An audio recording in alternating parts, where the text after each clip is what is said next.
Hello tout le monde, bienvenue à vous sur ma chaîne. Donc aujourd'hui on va parler un peu de tout ce que je mets dans ma terre pour qu'elle soit bien nourrie. Donc si ça vous intéresse, restez avec moi et on se retrouve après, comme d'habitude, le générique.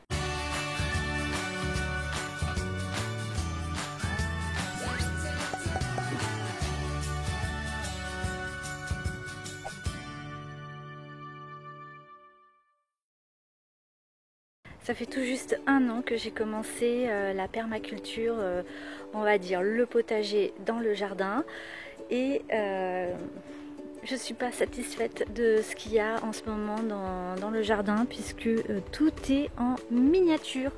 J'ai mes cultures, c'est du lilliputien. Tout est en tout petit. Ça va faire 1 mois et demi que j'ai mis mes courgettes en pleine terre et je n'ai toujours pas de courgettes. Ça fait aussi 1 mois et demi que j'ai mis mes concombres et je n'ai toujours pas de concombres. Ces dames commencent que maintenant à se décider à pousser, que ce soit les courgettes, les concombres, mais franchement je suis vraiment pas satisfaite. Donc du coup je vais vous montrer un peu tout ce que je vais mettre sur ma terre pour que ça pousse. Voilà concrètement la courgette. Donc ce pied de courgette, j'en avais mis juste un. Donc ici c'est la première année que je mets des choses ici. J'avais mis de la facélie et visiblement il y a un problème au niveau de la terre.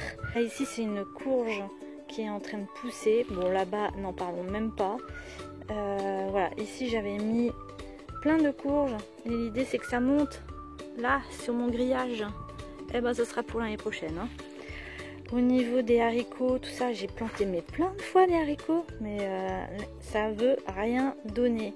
Donc ici, c'est vraiment problématique.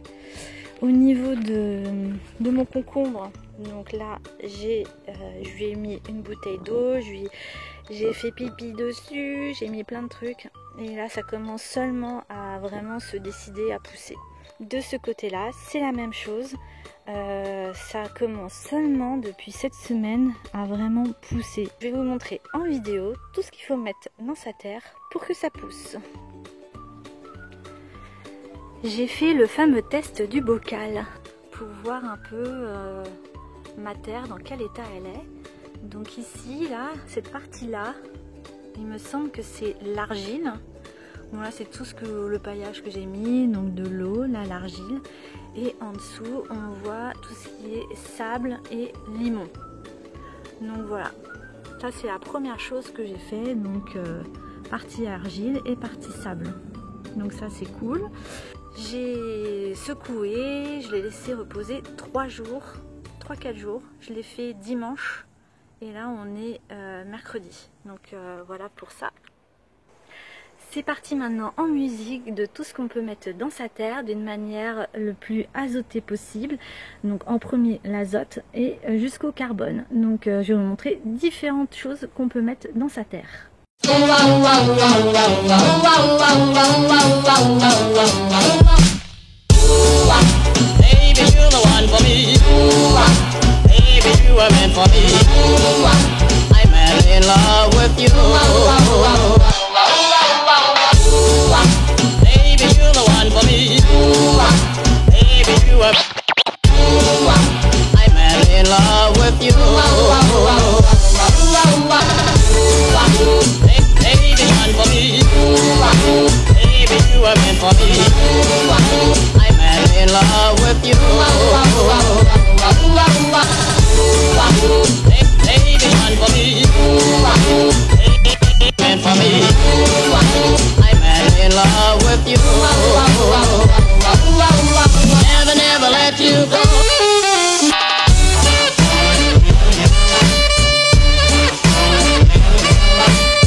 Et voilà, juste après, avant de vous quitter, je voulais juste vous montrer un peu toutes ces bouteilles. Donc je les améliore au fur et à mesure. Alors je sais que pour certains ça va être ultra moche, mais pour moi je les vois comme un peu des biberons. Puisque dedans, alors sur certaines j'ai mis un filet anti-moustique parce que dans une des bouteilles j'avais au moins 1 million de larves de moustiques. Donc du coup je me suis dit, non seulement pour pas que les coccinelles, les abeilles et enfin le monde des insectes se noient dans les bouteilles, du coup j'ai mis ça. Ensuite dans d'autres, au fond là, on peut voir, en fait c'est des, vous savez pour faire les semis là, les petits trucs en plastique avec des trous. Dedans j'avais mis du purin d'ortie, donc comme ça a le temps de se dissoudre tranquillement. Et du coup, ben voilà, j'ai mis un petit filet de nouveau dedans. Et je me dis que ces bouteilles, ça peut être aussi un moyen pour mettre de l'engrais directement dedans. Donc j'améliore petit à petit tout ce système-là. Donc pour ceux qui n'avaient pas suivi, donc ici il y a un système d'arrosage. Alors l'inconvénient, c'est qu'il faut souvent régler pour que ça puisse bien couler. Donc voilà, je vous montre devant vous. Voilà, donc on règle un peu le flux de l'eau. Et voilà, petit à petit j'améliore le tout. Donc j'avais mis au début un élastique autour, mais avec la chaleur, l'élastique il a pété. Donc maintenant j'en suis à la corde. Voilà, c'est avec ce magnifique rosier que je vous laisse pour cette vidéo. J'espère qu'elle vous aura plu, que ça vous a été utile. N'hésitez pas à me dire en commentaire ce que vous avez pensé. Si vous aussi vous mettez plein de choses dans votre terre pour qu'elle soit la plus fertile possible. Je vous embrasse bien fort. À bientôt pour une prochaine vidéo. Bisous, bye bye.